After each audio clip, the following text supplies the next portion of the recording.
Olá pessoal, sejam muito bem-vindos e nessa live aula de hoje a gente vai falar um pouquinho sobre os pontos chaves na reabilitação após cirurgia de menisco. Me chamo Luiz Felipe Matos, sou especialista em reabilitação de joelho e a gente vai falar sobre um tema bem legal hoje, que é sobre o que você não pode deixar, de mão durante a reabilitação de um pós-operatório do seu paciente que é submetido a uma cirurgia de menisco, tá? Deixa eu só colocar aqui o tema para a gente já começar, Lembrando que semanalmente a gente está trazendo lives aulas sobre reabilitação de joelho, temas relevantes sobre reabilitação de joelho. Qual é o nosso propósito? É que você assista a live, que você tenha acesso a esse conteúdo e já aplique, no dia seguinte, no momento após a live,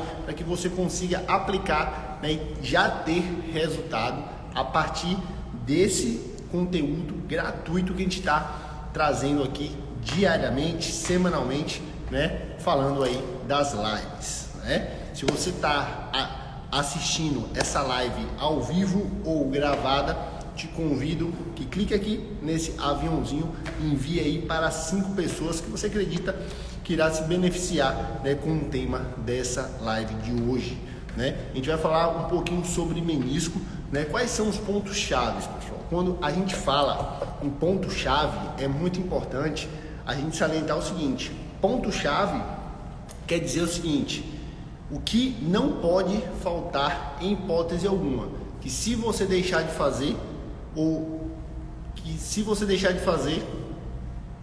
a reabilitação do paciente vai ser ruim e esse paciente vai ter complicações, tá? Então, quando a gente fala em ponto-chave, não é uma coisa negociável, tá? Não é uma coisa que uma pessoa faz, mas outra não faz, então tá tudo certo. Não, tá? Ponto-chave é uma questão em que não pode deixar de ser feito, tá? Isso é muito importante a gente estar salientando. Tudo bem? Então, pessoal, a partir do momento que a gente fala em menisco, a gente precisa ir, na função do menisco. Qual é a função principal, primordial do menisco? Nada mais é do que absorção de impacto, absorção de choque durante as atividades do dia a dia, seja atividades funcionais, atividades esportivas, ou gestos durante o dia. Tá? Então, a partir do momento que esse paciente ele tem, um menisco preservado, ele vai ter um bom funcionamento, uma boa saúde do joelho, E a gente não pode deixar de salientar a função de estabilidade articular, de congruência articular que os meniscos vão dar, para o nosso joelho, tá? Então, a partir do momento que o paciente ele tem uma lesão meniscal, por exemplo, que o paciente ele apresenta uma lesão meniscal, onde é necessário uma retirada de uma parte do menisco, ou quando ocorre uma lesão já parcial do menisco, aquela região que está sem o menisco vai estar osso com osso. Então vai predispor a uma artrose de forma precoce, predispor esse paciente a uma série de coisas, tá? Mas os meniscos são estruturas importantíssimas para o nosso joelho, tanto que hoje, os cirurgiões de joelho, eles buscam preservar ao máximo os meniscos, Antigamente, quando o paciente tinha uma lesão de menisco, logo era feita a retirada, desse menisco, retirada de uma parte desse menisco, o que a gente chama aí de meniscectomia, tá? Quando ocorre uma retirada de uma parte do menisco. Existe um público que tem, uma indicação para essa cirurgia, mas hoje em dia se prioriza bastante a questão aí, da preservação dos meniscos, Mas quando a gente fala em preservação, em preservar o menisco, aí você fala, não, então se hoje é prioritário se preservar o menisco, então tá tudo certo. Então, todo mundo que tem lesão de menisco, não tira o menisco, Fica ali com o menisco, preserva o menisco e tá tudo certo. Seria muito bom se fosse tão simples assim, Seria ótimo. Se fosse simples dessa forma, seria maravilhoso. mas a gente sabe que existem outras variáveis que vão delimitar, né? Se o médico ele vai preservar aquele menisco ou se ele vai realizar uma retirada de uma parte, se ele vai realizar essa menissectomia, tá? Então, quais são os critérios, né, que o cirurgião ele vai traçar aí para evidenciar, né, se ele pode ou não preservar, né, aquele menisco 100%? O primeiro critério é em relação à zona de lesão, né? No menisco a gente tem algumas zonas, né? O menisco ele é dividido por zonas. A gente tem a zona mais periférica, que é a zona VV, a zona vermelha, né, que é uma zona altamente vascularizada. Então, quando ocorre uma lesão, né, de traço simples nessa área, é preferível que o médico ele realize uma sutura, ou seja, ele dá um pontinho ali naquele menisco, tá? A gente tem a zona de transição, que é a zona VB, né, que é a zona vermelha, de vascularizada, e branca, né, que é uma zona avascular. Então a zona intermediária, a zona VB, é uma zona, né, que tem pouca vascularização, que é levemente vascularizada. Então talvez em alguns casos, né, isso aí vai depender muito do caso, do traço da lesão, possa ser possível suturar essa região. E a gente tem a zona mais interna, que é a zona BB, a zona branca, que é uma zona totalmente avascular, né, que quando ocorre lesão nessa região não tem como, né, o cirurgião ele suturar, não tem como ele dar um ponto nessa região, porque não tem sangue passando por ali, não tem vascularização. Então, a partir desse momento, pessoal, é o primeiro critério aí para o paciente ele saber, né, para o cirurgião ele saber se ele vai preservar o menisco ou não, tá? E o outro ponto é o tipo de lesão, o traço da lesão, né? Se o paciente ele sofreu uma lesão que a gente chama de alça de balde, quando uma parte desse menisco, né, é solta, é rompida, né, e aquele fragmentozinho ali fica solto na articulação, causando travamento. Se o paciente chega pra gente, poxa Luiz, torci o joelho, nessa que eu torci o joelho, de vez em quando eu tenho aí, né, alguns travamentos, meu joelho trava, eu não consigo esticar, e aí eu fico sentindo muita dor, e depois de um tempinho, né, ele volta ao normal. Nesse caso, muito provavelmente esse paciente sofreu o que a gente chama de lesão em alça de balde, quando uma parte do menisco se rompe e ela fica ali, ó, viajando, fica ali passeando dentro da articulação do paciente, podendo ou não gerar. Fala, Filipão, seja bem-vindo, meu irmão, show de bola, bom ter você aqui, viu? Apareça. E aí esse fragmento fica aí solto na articulação, podendo gerar travamento. Nesse caso, quando ocorre uma lesão em alça de balde, esse paciente tem indicação cirúrgica, né? Tem indicação de se realizar, de ser submetido ao que a gente chama de menissectomia, né? Onde vai ser feita uma artroscopia, né? Onde o médico vai colocar um artroscópio lá no joelho do paciente, tá? E vai fazer a retirada desse fragmento, tá? Vai estar fazendo a retirada desse fragmento, e com isso, né, a gente vai receber esse paciente na clínica de fisioterapia. Mas o que é que a gente tem que... E agora a gente entra, né, no ponto principal aí da nossa live. O que é que a gente tem que ter em mente, pessoal, quando a gente fala em pontos chaves da reabilitação após cirurgia? O primeiro ponto eu falei aqui anteriormente, né, que é o tipo da cirurgia. Esse é o primeiro ponto indispensável, né, que todo fisioterapeuta que reabilita pacientes pós-operados de joelho tem que saber. O profissional ele tem que ter conhecimento frente ao procedimento cirúrgico. Não tem essa, né, do profissional ele receber o paciente e já começar a tratar sem perguntar sobre cirurgia, sobre qual foi a cirurgia, não tem essa, pessoal. O paciente, quando chega, paciente pós-operado, o fisioterapeuta ele tem que saber exatamente o que aconteceu na cirurgia, exatamente o que foi feito na cirurgia, exatamente qual é o processo da cirurgia, quais são as indicações e contraindicações. Por que eu falo isso? Porque se você recebe um paciente na sua clínica, o qual foi submetido a uma sutura de menisco, a reabilitação é totalmente diferente do paciente que foi submetido a uma meniscectomia. Totalmente diferente.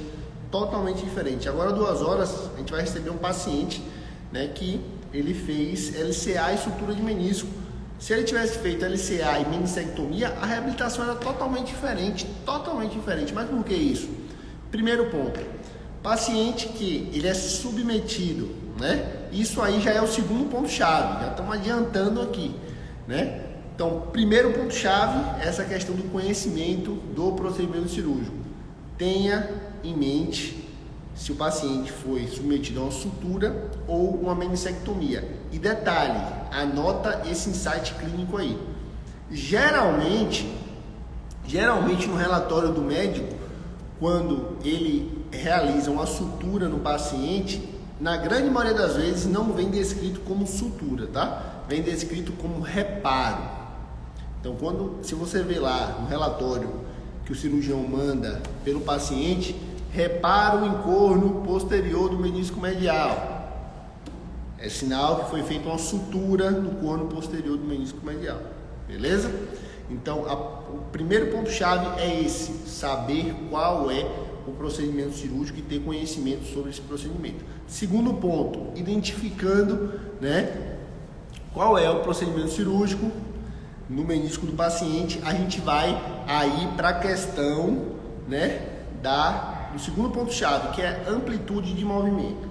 Quando o paciente, né, ele é submetido a uma sutura de menisco, né, ele vai ter algumas contraindicações. E uma dessas contraindicações é em relação a dobrar o joelho, ao ganho e flexão de joelho. O paciente que é submetido à sutura de menisco, ele não pode dobrar mais do que 90 graus antes de 4 semanas. Repetindo, paciente que é submetido à sutura de menisco, ele não pode dobrar o joelho mais que 90 graus por 4 semanas. Então, até 4 semanas, esse paciente a gente só vai poder ganhar até 90 graus de flexão. Ponto. Por quê? Se existe um ponto, uma sutura aqui, e eu ganho mais que 90 graus de flexão,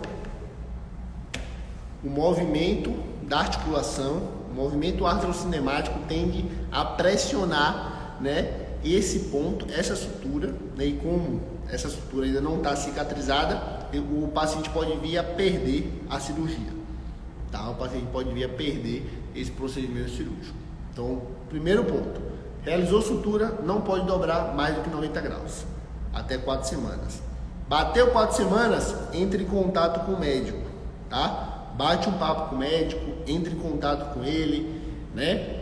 Sempre contextualiza, né? Para ele ver que você tem conhecimento, para ele ver que você sabe o que você está fazendo, para ele ter segurança, né, em confiar o paciente dele às suas mãos e também mandar outros pacientes para você, tá? E a partir disso ele vai falar assim, ó, tá ok, tudo certo, tudo bem? O que a gente sempre fala é o seguinte: perguntar ao dono do ponto sobre o ponto.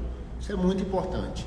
Então o médico ele deu lá o ponto, deu lá a sutura, ele viu se ficou firme, se não ficou tão bom, né? Ele viu a extensão da lesão. Então, a partir do momento em que a gente mantém, né, esse diálogo com o médico, todo mundo tende a ganhar, né? E quem é mais beneficiado? O paciente, que ele vai ter uma reabilitação multidisciplinar, multiprofissional e pautada com mais segurança. Muito importante a gente salientar esse aspecto aí. Então, receber um paciente de sutura meniscal na clínica, no consultório, foi atender a domicílio, esses 2 pontos você não pode esquecer, tá? Primeiro, tenha conhecimento sobre a cirurgia para você explicar para o seu paciente o que foi feito na cirurgia. Segundo, não dobrar o joelho mais que 90 graus até a 4ª semana. E terceiro, busque sempre informação com o cirurgião que fez a cirurgia no menisco do seu paciente, tá? Mantenha sempre contato com ele, vá por mim, pega esse insight aí que é muito poderoso e muito importante para a evolução dos nossos pacientes.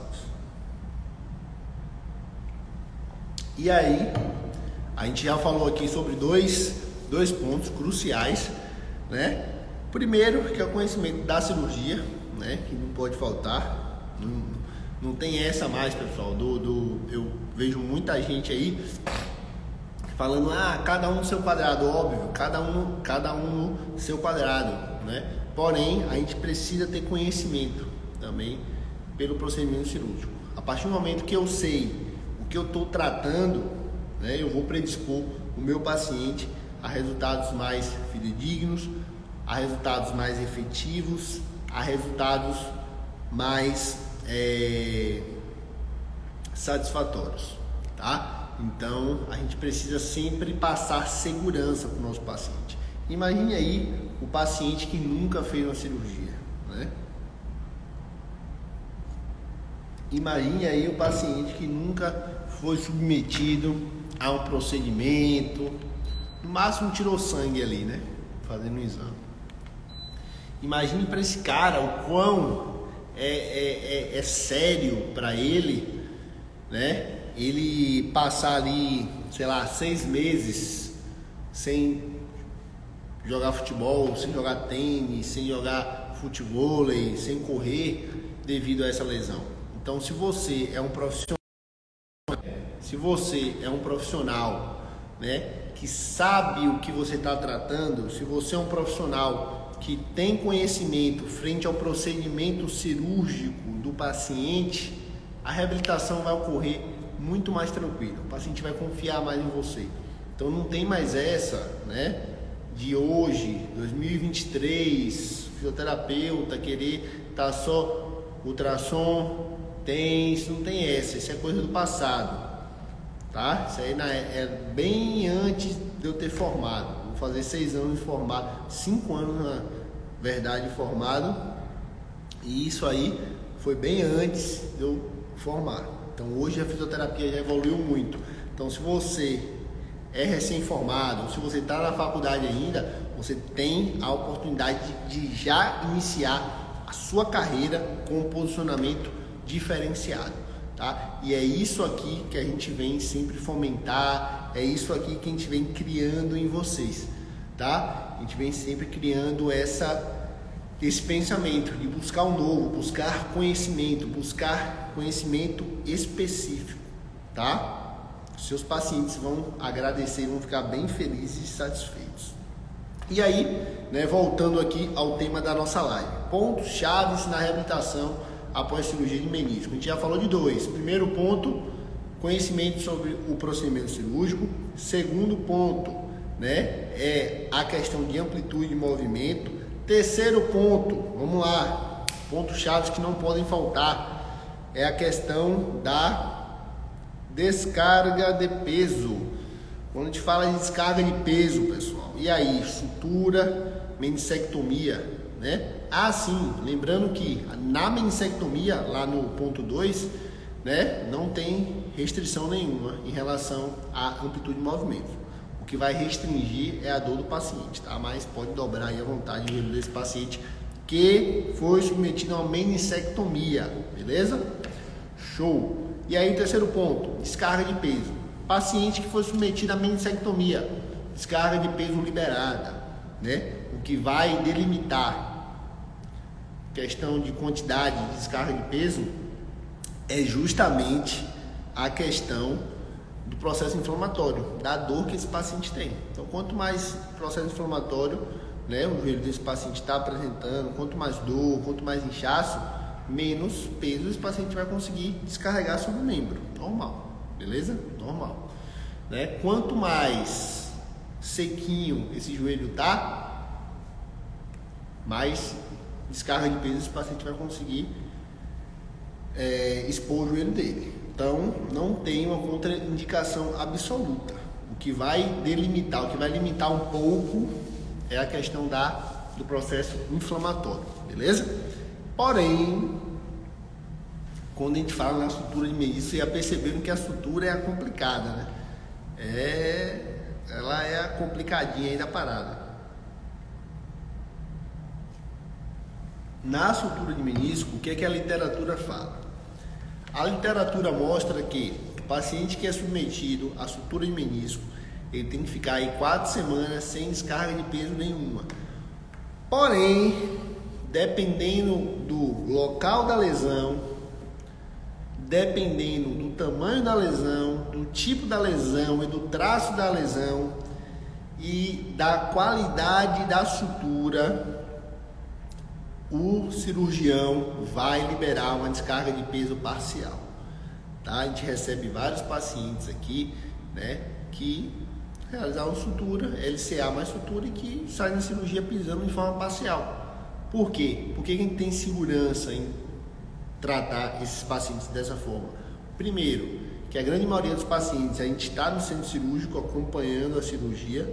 Segundo, que o médico parceiro aqui da nossa clínica, ele sempre passa os casos pra gente, ele sempre fala, ó, esse paciente aqui pode pisar, a sutura ficou firme, foi uma lesãozinha pequena, não é em zona de carga, a sutura ficou muito boa, pode descarregar peso de forma parcial, tranquilo, tá? A única coisa que é contraindicação absoluta é dobrar mais que 90 graus, que aí a gente segura, tá? Mas, nesse aspecto aí, tranquilo, tá? Então, é o que eu venho falando diariamente para os meus alunos aí de mentoria, meus alunos lá dos grupos fechados, os alunos do método, né? Método de reabilitação funcional do joelho, mais de 80 aulas gravadas na plataforma, aí uma série de bônus, tá vindo aí a 3ª turma, hein? Você tem a oportunidade de fazer parte do nosso time, a galera aí já está inserida aí no nosso time e você, quero ver você lá na 3ª turma, tá? E aí, o que é que eu falo para os meus alunos? Pessoal, pergunte ao dono do ponto, pergunte a quem deu o ponto, pergunte ao médico, ponto. Tá bom. Tá? A gente tem um conhecimento, a gente sabe que deve segurar, mas existem casos que é liberado esse paciente descarregar uma descarga de peso parcial, e vai depender de fatores como tamanho da lesão, área da lesão, zona da lesão, tamanho da lesão, qualidade da sutura, estabilidade, enfim, vai depender de uma série de quesitos, tá? Então é muito importante a gente ter isso em mente, beleza? Importantíssimo a gente ter isso aí em mente, tá? E aí, a gente parte para o 4º e último ponto, né? Ponto-chave que não pode faltar. Se você está assistindo essa live aqui gravada, clica aqui nesse aviãozinho, ainda dá tempo. Manda aí para 2, 3, 4, 5 amigos que você acredita que vão se beneficiar com o tema dessa live de hoje, tá? E aí a gente entra no último ponto, o ponto-chave na reabilitação do menisco, que é a questão da reabilitação de forma precoce, tá, pessoal? Então, vamos lá. Então, não tem essa mais do paciente operar, ser submetido à cirurgia e ficar aí, ó, um tempão sem vir para fisioterapia, com medo de perder. Não existe essa. Paciente que é submetido à cirurgia de joelho, no outro dia ele já tem que estar no centro cirúrgico, na fisioterapia, tá? No outro dia, a não ser que seja um paciente que faça cirurgia em outra cidade, né? Que ele tem que se locomover, enfim, mas tirando isso aí, no outro dia, fisioterapia, tá? Por isso que é muito importante o paciente ele ser submetido ao pré-operatório, né? E quando a gente fala em cirurgia de menisco, não é todo paciente que ele vai ter indicação de pré-operatório. Por exemplo, paciente que sofreu uma lesão em alça de Bowden, ele não tem indicação de pré-operatório, ele tem indicação de cirurgia o quanto antes. Por quê? Aquele fragmento está solto na articulação e aquele fragmento ali pode causar dor, tá? Pode causar dor, pode gerar travamento. Então esse paciente ele não não tem como fazer um pré-operatório. Ele precisa ir para cirurgia o quanto antes.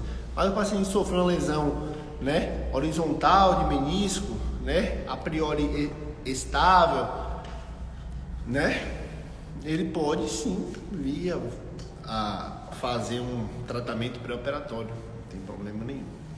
Tá, o paciente que sofreu uma LCA, uma lesão de menisco, que não foi uma lesão em alça de balde, sim, o paciente pode. É indicado o pré-operatório, porque no pré-operatório que a gente vai explicar tudo isso, a gente vai estar falando todos esses pontos, tudo isso aqui, pessoal, é coisa do nosso dia a dia. É o que eu falei lá no Insta que eu postei. A gente está lançando um novo projeto que é a mentoria, e essa mentoria a gente não vai ficar só falando questão de artigo científico, como tem uma galera aí que fica só artigo tal, artigo não. A gente vai falar sobre artigo científico, óbvio que vai, porque isso já está enraizado, isso já faz parte da rotina do fisioterapeuta. A gente vai trazer coisa nova. Então o que a gente vai trazer coisa nova? O paciente ligou para você, né? Pô, tô com a dor no joelho, fiz uma ressonância e deu lá condromalácia patelar. E aí, como é que você conversa com esse paciente? O que é que você fala para esse paciente? Como você se expressa? Entendeu? Como é que você... Entendeu? Então, tudo isso. Então, a nossa mentoria, ela vai desde a ligação até a alta. Tá? É importante a gente salientar isso aí. Tá? E o tratamento pré-operatório, ele tem esse objetivo, né? Da gente explicar para o paciente tudo, né? Explicar todos esses pontos, tudo isso aqui que a gente falou, a gente explica para os nossos pacientes, é exatamente dessa forma, entendeu? Então, vocês percebem que a coisa é muito mais simples do que vocês imaginam. Então, no pré-operatório a gente passa todos esses pontos, explica, né? Salienta o que é que ele precisa fazer, o que é que ele pode, o que é que ele não pode fazer após a cirurgia e quando é que ele tem que vir para a fisioterapia de forma precoce, porque o paciente que inicia o tratamento de forma precoce, ele evolui melhor e diminui a chance de complicações, tá? Isso é importantíssimo, né? Esses pontos, você pegar esses pontos e colocar, pegar esses pontos e colocar em prática, tá? Isso aí é de extrema importância, né? Então, o intuito de hoje foi a gente trazer pontos práticos, né? Foi uma live bem rápida, a gente já vai começar aqui os nossos trabalhos da tarde, né? Os nossos atendimentos, reuniões e tudo mais, mas os pontos que a gente trouxe aqui, pessoal, são pontos práticos que você pode colocar em prática aí agora à tarde, né? Que você já pode, né, colocar em prática e colher resultados positivos, tá? Então, amanhã a gente está aqui para mais uma live aula, tá? Entre hoje e amanhã a gente vai estar postando o tema da live e agradeço a presença de todos, grande abraço e até mais.